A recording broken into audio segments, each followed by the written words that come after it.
Assalamualaikum warahmatullahi wabarakatuh. Innal hamdalillah nahmaduhu wa nasta'inuhu wa na'udzu billahi min sururi anfusina wa min sayyiati a'malina. Man yahdihillahu fala mudhillalah wa man yudhlillahu fala hadiyalah. Asyhadu an la ilaha illallah wa asyhadu anna Muhammadan abduhu wa rasuluh. Amma ba'du. Yang kami muliakan pemirsa Tribuners dimanapun berada. Berjumpa kembali dalam program Mutiara Islam Tribun Medan bersama Transitive Learning Society, Gerakan Total Produksi untuk Indonesia. Adapun tema kita pada pagi hari ini adalah membudayakan generasi milenial yang produktif. Bersama saya Muhammad Rizky Ramon telah hadir di studio narasumber yang akan membahas tema kita pada pagi hari ini. Beliau adalah Al-Mukarram Al-Ustadz Dr. Khalid SH.M. Hum. Beliau adalah seorang dosen Fakultas Syariah dan Hukum dan juga sebagai Direktur Eksekutif Transitive Learning Society. Baiklah pemirsa Tribuners, mari kita mulai bincang-bincang kita pada pagi hari ini. Assalamualaikum Ustaz. Waalaikumsalam warahmatullahi wabarakatuh. Kaifa haluk nih? Alhamdulillah. Alhamdulillah. Jadi Direktur Eksekutif Learning Society. Nah, baik Ustaz.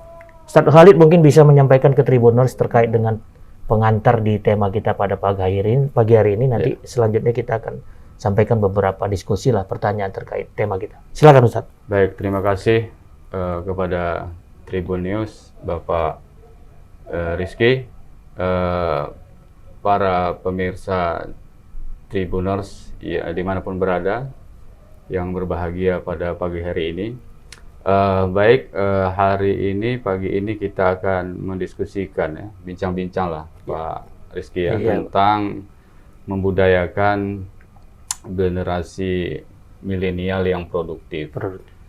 Nah, di awal kalimat ada kata membudayakan. Izin di sini ya? Boleh. Baik, di awal kalimat ada izin membudayakan. Kata atau kalimat membudayakan itu kalau dalam KBBI kan itu. Kamus Besar Bahasa Indonesia diartikan sebagai membiasakan, ya kan? Kebiasaan seseorang siapapun itu melakukan kegiatan yang ataupun karya yang bermanfaat. Nah, kan itu kan artinya kebiasaan. Nah, budaya kemudian tidak hanya dipahami sebagai kalau kita menyatakan kebiasaan bukan budaya dalam arti adat kan itu kan. Nah, hanya saja ini dipahami sebagai kebiasaan sesuai yang saya sampaikan tadi dalam Kamus Besar Bahasa Indonesia itu. Nah, bagaimana kebiasaan yang dapat, ada kata terakhir tentang produktif. Nah, generasi milenial kan begitu kan. Ini kan generasi yang diharapkan. Ada kata sering kita juga ingat, generasi emas kan gitu kan. Kalau generasi emas ini kan luar biasa. Generasi emas itu kan tidak lekang dari sepanjang zaman. Kita misalnya pernah ada booming dulu batu akik, batu cincin gitu kan. Tapi bisa saja lekang. Maka dikatakan generasi emas, dia tidak lekang di sepanjang masa. Nah, apa yang diharapkan dari generasi emas?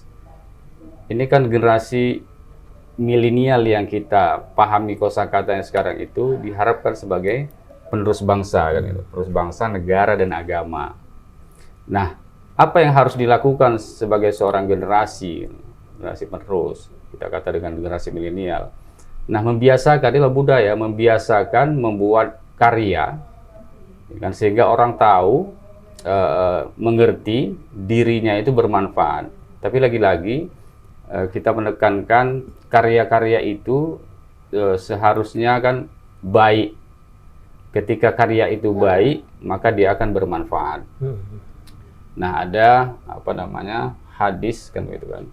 Khairun nas anfa'ahum linnas. Sebaik-baik manusia itu adalah yang paling bermanfaat bagi orang lain. Nah, hadis ini kan menjadi keyword ya, menjadi kata kunci bagi generasi sebenarnya. Bagaimana dia harus membiasakan diri untuk dapat kreatif produktif, inovatif kan gitu kan. Nah, itu tak lain adalah untuk mampu dia berkarya. Dengan mampu dia berkarya berarti dia dapat bermanfaat. Kalau bisa bermanfaat bagi orang lain, bagi banyak orang, maka dia akan pasti kan bermanfaat juga bagi dirinya sendiri. Nah, itu dikatakan dengan budaya. Kalau kita katakan ada kalimat membudayakan. Nah, kemudian produktivitas ini juga kalau kita lihat dalam pengertian dalam KBBI kan gitu kan, artinya kan menghasilkan karya, bahkan dalam jumlah yang banyak. Tetapi menghasilkan karya ini kan menghasilkan karya yang bermanfaat, karya yang baik, pastinya akan menjadi kenangan, karena kan generasi ini jangan terlena, generasi milenial jangan terlena ketika ya sekarang musim gadget, handphone, kemudian seharusnya kan di tiap generasi sebelumnya kan, di setiap generasi itu kan berbeda-beda masanya gitu. Masa generasi itu berbeda-beda. Nah, sekarang kalau dikatakan generasi milenial, apa yang dipegang misalnya HP, gadget, seharusnya itu dapat dimanfaatkan sebagai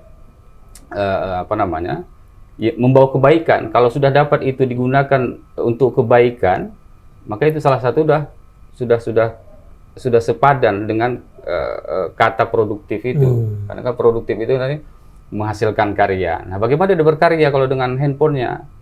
Nah, termasuklah hari ini misalnya banyak medsos kan gitu, termasuk banyak medsos. Nah, bagaimana dia bermedsos itu bisa juga berkarya? Sekarang kan luar biasa medsos kita kan. Hari ini kita tampil di YouTube, IG, FB dan lain sebagainya. Banyak medsos yang bisa digunakan justru bermanfaat, tidak hanya bermedsos pun tidak hanya untuk ya katakanlah yang tidak bermanfaat kan gitu kan. Dimanfaatkan sehingga dia menjadi ukuran ketika kita terjemahkan arti produktif itu menjadi membuahkan karya yang banyak kan. Tentu saja karya yang tidak hanya karya yang banyak tapi karya itu bermanfaat. Nah, ukurannya memang kalau dalam KBBI itu banyak, tetapi kita pahami produktif itu bisa dia menghasilkan karya yang baik dan kemudian bermanfaat kepada orang lain. Kemudian di samping hadis yang sampaikan di atas ada slogan kita kan, hari ini kan gitu. Ini kan tentang memanfaatkan waktu. Hari ini harus lebih baik dari hari kemarin, dari hari sebelumnya. Hari esok juga harus jauh lebih baik daripada hari ini kan gitu kan. Nah, ya, artinya kita hari ini kegiatan kita, karya kita juga ke depan kita sebagai generasi harus bisa mendesain waktu kan. Jadi ada persiapan waktu, jangan kemudian generasi milenial kan tidak tahu kan ketika ada kata produktif tidak tahu dia apa yang akan dikerjakannya untuk esok hari. Nah, ada catatan-catatan, tidak hanya catatan tertulis itu untuk melakukan kegiatannya di besok, bahkan lusa, bahkan seterusnya, minggu depan, bulan depan, tahun depan, seperti itu, menghargai waktu, memanfaatkan waktu, sehingga kata dari membudayakan itu betul-betul terbudaya. Nah, kemudian di samping menghargai waktu, kan, gitu kan. Saya ulang lagi, jangan sampai besok pun dia nggak tahu apa yang mau dikerjakan. Ya. Nah, ini kan bahaya. Dari produksi tadi ya. Iya, produktivitas. Nggak tahu dia apa yang bingung dia apa. Nah, sedangkan orang yang memiliki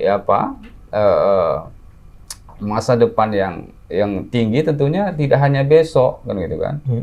Bahkan minggu, bulan depan dia sudah tahu apa yang akan dilakukannya. Ini persoalan memanage waktu, memanage waktu, perencanaan, memprogram sehingga benar-benar apa yang diinginkan, apa yang diharapkan itu terlaksana sebagai generasi milenial. Oke, baik. Jadi Tribuners terkait dengan budaya ini kan sebagaimana yang sudah dipaparkan sama Al-Ustadz tadi, memang budaya ini lebih kepada kebiasaan terdahulu nih ya. Ya Ustadz ya. Nah, ada pertanyaan begini Ustadz. Budaya itu kan terdiri dari budaya lokal dan budaya yang dari luar gitu.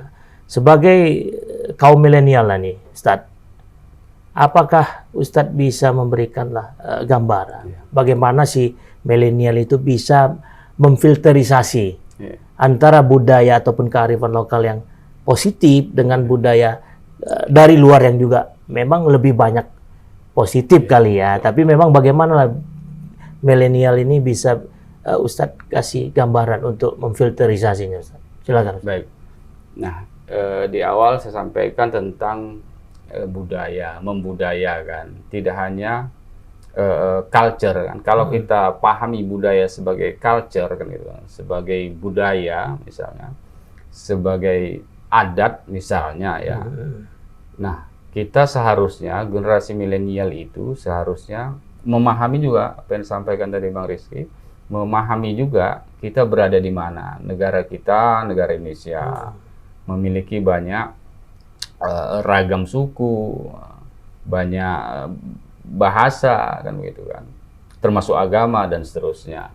Nah, ini dipahami sebagai generasi milenial, bagaimana juga bisa culture itu dikaitkan dengan membudayakan dengan kebiasaan. Nah, bagaimana ini supaya produktif kan begitu kan? Hasilnya nanti kan endingnya itu kan produktif. Nah, kebudayaan dengan banyaknya, dengan ragam budaya, termasuk kita misalnya di Sumatera Utara, itu kan banyak sekali suku, banyak sekali kebudayaan. Nah, ini kan bisa dijadikan salah satu momen generasi milenial itu membuka apa ya, cakrawala bagaimana supaya bisa berkarya dengan sungguh-sungguh, sehingga itu bisa ditelurkan kan gitu. Itu bisa disampaikan sehingga ini budayaku. Kalau hanya kita berbicara tentang culture kan gitu kan. Ini budayaku, ini bahasaku. Kita ada kalau yang lain kita ada ulos misalnya di suku Batak, di Melayu misalnya ada baju apa namanya, banyak yang bisa kita apa sebagai generasi bisa kita tampilkan, kita apakan ke dunia luar bahkan secara nasional. Nah, itu salah satu untuk memfilter juga Pak Bang Rizky. Kalau Bang Rizky tanya bagaimana dengan misalnya culture dengan apa namanya budaya dalam arti culture ya, budaya barat katakanlah misalnya. Nah, sedapat mungkin kalau kita sudah paham kan itu kan, mengetahui tentang budaya kita, ya, ini kan tentang kearifan lokal gitu kan. Nah, ini dapat memfilter, ini tidak sesuai itu rahasia, sesuai tidak sesuai atau tidak cocok dengan kita. Nah, ini artinya dapat memfilter untuk itu. Ya banyak, ya dalam tanda petik lah kan, banyak misalnya katakanlah kalau itu harus dikatakan budaya yang tidak cocok dengan bangsa kita dan kearifan lokal kita, itu seharusnya ditinggalkan, dijauhi. Tapi dari segi misalnya sains ya kan, teknologi ya, betul, wajar dan perlu kita tiru kan, kita ikuti, kita adopsi. Kalau itu hal yang baik, positif. Ya. Termasuklah budaya dalam bermain sosial media ini ya gitu termasuk ya. Dalam bermedsos misalnya. Nah, tapi kan itulah kita sampaikan tadi, artinya medsos misalnya kan ya, termasuk budaya tuh Zat, medsos ini. Budaya dalam arti kebiasaan, dia bukan culture karena yang turun temurun gitu ya, sebagai adat kan, kalau bahasa syariah dan hukum itu kan bisa menjadi hukum adat dia kan itu kan. Adat kebiasaan itu bisa menjadi hukum adat kan, karena dia diikuti kemudian diakui kan, ada pengakuan negara karena kelompok itu mengikuti tradisi itu atau kebiasaan itu, jadi dia hukum adat kan itu. Secara turun temurun. Oke. Ya. Nah, tetapi kalau disampaikan tentang apakah gadget ya kan, handphone kita pakai Android, ini menjadi suatu budaya. Ya, kalau kebiasaan di generasi sekarang, karena kita sudah secara global masuk ke era seperti ini ya harus diikuti kan, positif kan itu kan. Maka di awal tadi kan definisi budaya itu kan dapat dia membudaya kalau dia memang positif, kalau dia baik kan gitu kan. Nah, kalau ditanyakan gadget ya bisa sebagai kebiasaan karena global kita Indonesia kita mengikuti itu. Tetapi kan begini, kenapa orang misalnya perhatikan berapa banyak medsos yang dipakai, mana hasil karya generasi milenial itu kan. TikTok luar biasa, TikTok dari mana TikTok? Iya, itu kan produktivitas tuh. Itu kan produktivitas. Bagaimana orang bisa generasi milenial bisa produktif. Banyak anak-anak muda kan gitu kan. Facebook juga pemiliknya anak-anak muda. Artinya ya kalau kita dalam undang-undang kalau tua itu lansia itu kan 60 tahun ke atas. Betul. Sepanjang di bawah itu kan bisa dikatakan generasi milenial menciptakan karya. Kalau tadi Bang Rizky menyatakan ini bagian dari budaya. Tidak kan? Ya bisa saja. Kita juga itulah kita budayakan, kita biasakan bagaimana generasi milenial dia juga melek kan gitu kan, teknologi kan gitu kan. Ya minimal kalau dia bisa Android kan gitu kan, maka dia harus berkarya, berinovasi. Udah ada diberikan Android, orang bisa buat kan, buka medsos, kenapa kita tidak buat? Betul, kan? betul. Ya ada kan gitu. Anak karya bangsa juga ada, misalnya nanti kalau saya sampaikan jadi iklan pula nanti kan. Artinya banyak juga karya-karya anak-anak bangsa yang bisa kemudian menjadi contoh lah untuk kreativitas sehingga dia menjadi produktif. Nah, kalau apa saja bisa menjadi produktif kalau itu karya itu dilakukan baik kan. Kalau karya itu bermanfaat. Ya Allah sudah sampaikan, tentu semua karya itu pasti bermanfaat. Sehingga orang mengenal, oh ini yang buatnya generasi milenial dulu. Entah pun apa namanya, 50 tahun lagi. Generasi entah apa namanya kan begitu. Saat ini konsonan padan kata yang kita pakai generasi milenial. Makanya saya juga ada juga generasi emas. Kenapa generasi emas? Tidak lekang juga oleh waktu generasi emas. Bukan dikatakan generasi perak gitu kan. Bukan dikatakan generasi batu akik gitu. Generasi emas tidak lekang. Dari kapanpun emas itu tetap tidak lekang oleh zaman. Dia memiliki nilai yang value, tetap ya, value yang tetap. Nah, bicara produktivitas tadi itu, Ustaz. Ya, di Transitive Learning Society ini kan lebih mengarah ke produktivitas. Bagaimana kita bisa bermanfaat lah bagi orang lain. Nah, tolak ukurnya itu bisa dijelaskan seperti apa? Apakah produktivitas itu bisa dikategorikan sebuah produk jika dia menghasilkan atau jika dia bermanfaat bagi orang lain? Mungkin bisa dibantu jelaskan, Ustaz. Baik. Transitive Learning Society kan gitu kan, yang digagas oleh Al-Mukarram Mawangda Ansari Yamamah. Gerakan total produksi. Ya. Kalau tadi Bang Rizky menyampaikan produktif ya kan, produktif kemudian produktivitas kan gitu kan. Tidak ansih barang dan jasa, tidak hanya dalam ukurannya itu adalah ekonomi. Gitu kan. Di segala bidang. Nah, ada diskusi sebelumnya tentang kemarin juga Bang Rizky tentang rahmatan lil alamin gitu kan. Islam ini kan agama Islam ini kan sudah paripurna deh, sudah lengkap. On the spot lah, udah positioningnya udah pas ya. Artinya Talas ini kan hadir menggugah, terutama inilah salah satu tema kita pada hari ini, menggugah generasi milenial kan gitu, untuk bisa melakukan gerakan-gerakan total produksi. Apa itu gerakan total produksi? Gerakan-gerakan yang bisa membawa kepada orang, ya kan, bisa menghasilkan karya. Apa saja karyanya itu bisa, tidak hanya kalau produktif adalah produktif, produknya mana? Nah, tidak hanya istilah dari dalam perekonomian, tidak hanya mengenai jasa, barang, jual beli, tidak hanya. Di luar itu karya itu banyak. Hari ini kita berkarya, ada kerjasama misalnya dalam diskusi, dalam tulisan, itu kan banyak karya. Sekecil apapun kalau karya itu kemudian bermanfaat, tentunya baik dan bermanfaat bagi banyak orang, maka dia produktif namanya. Nulis di koran, termasuk di Tribun kan gitu kan. Itu juga produktif. Nah, angkanya kan ini, kalau kita hitungan angka kan, tidak hanya banyaknya karya yang kita buat, kita keluarkan, tetapi terobosan-terobosan yang paling penting juga Talas ini kan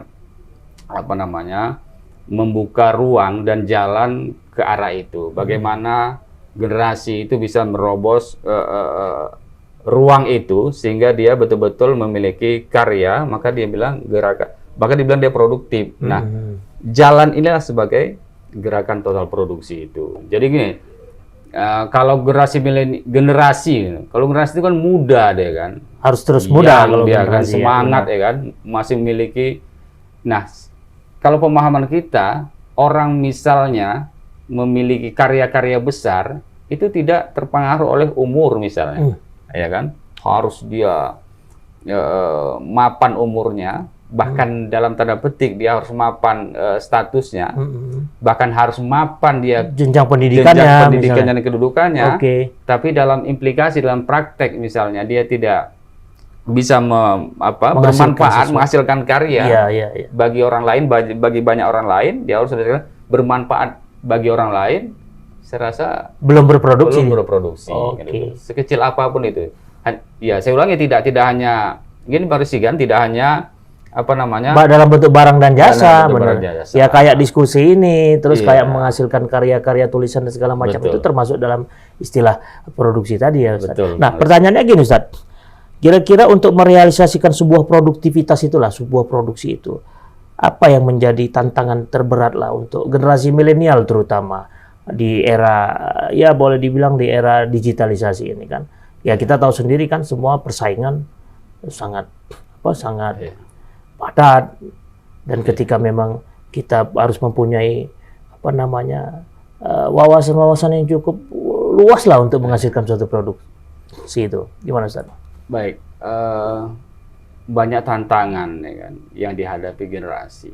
Tetapi begini, tantangan paling berat itu sebenarnya ada dalam diri sendiri generasi itu. Nah, misalnya apa? Salah satu contoh yang sering dialami oleh generasi milenial ini kan keputusasaan. Nah, putus asa, cepat menyerah, cepat mengeluh.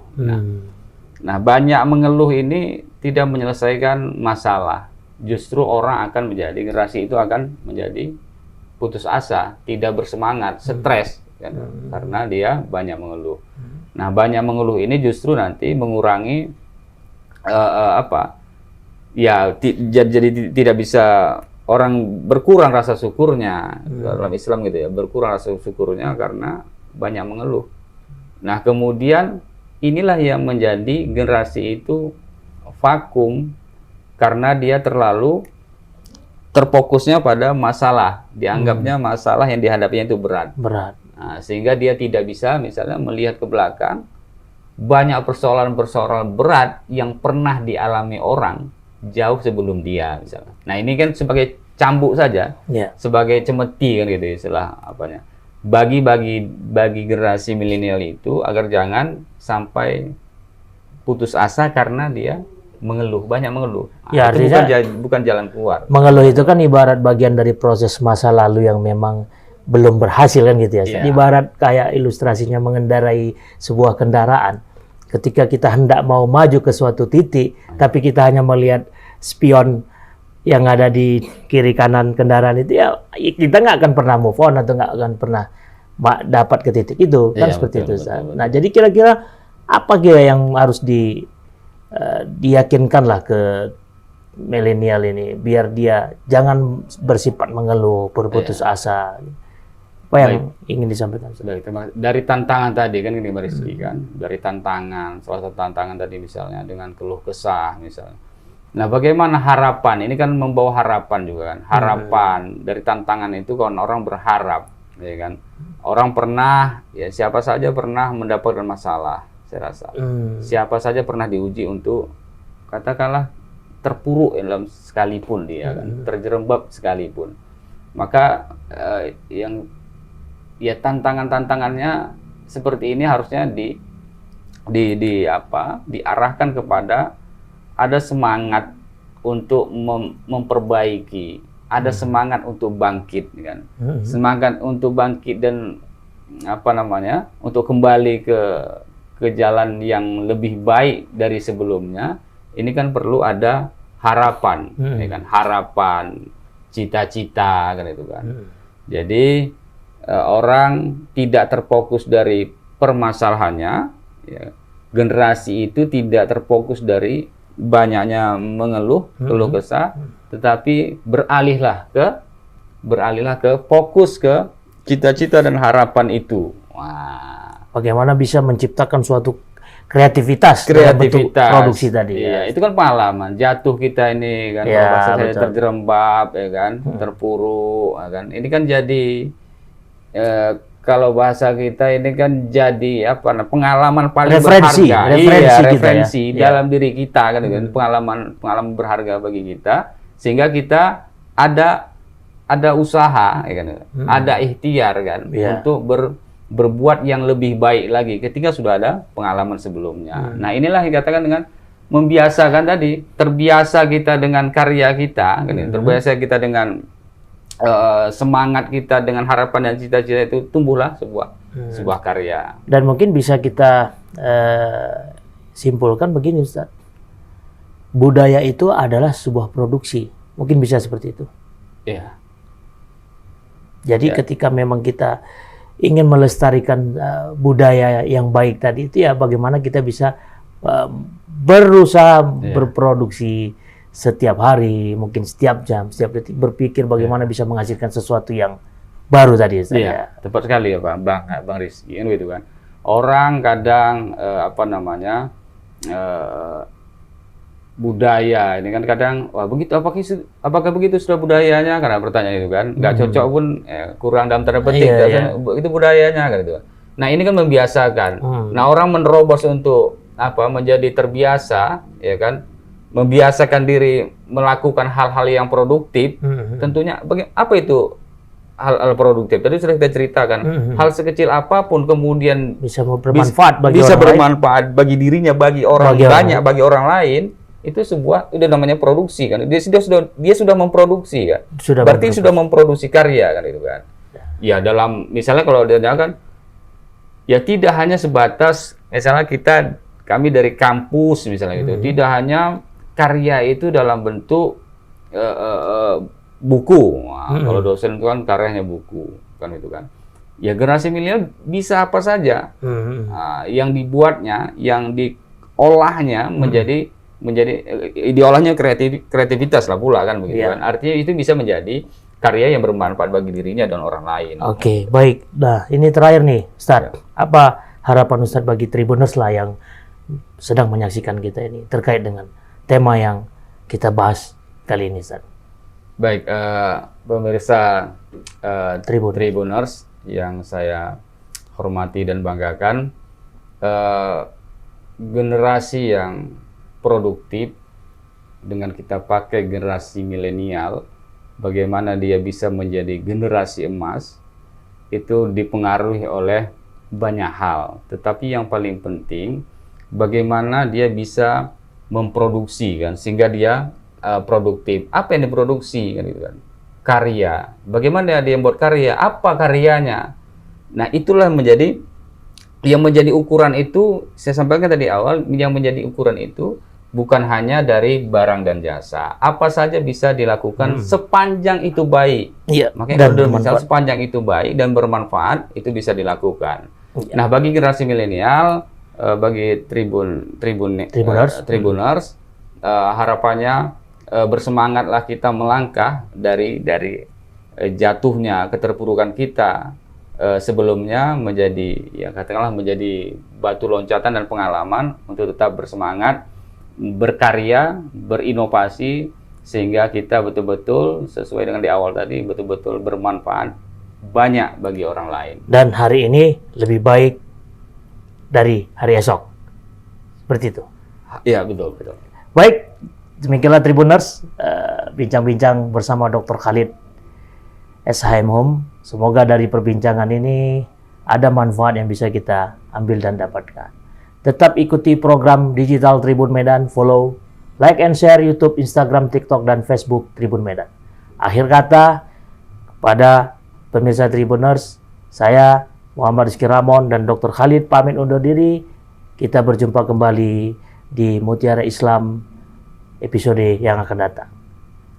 Wassalamualaikum warahmatullahi wabarakatuh. Waalaikumsalam warahmatullahi wabarakatuh. Terima kasih.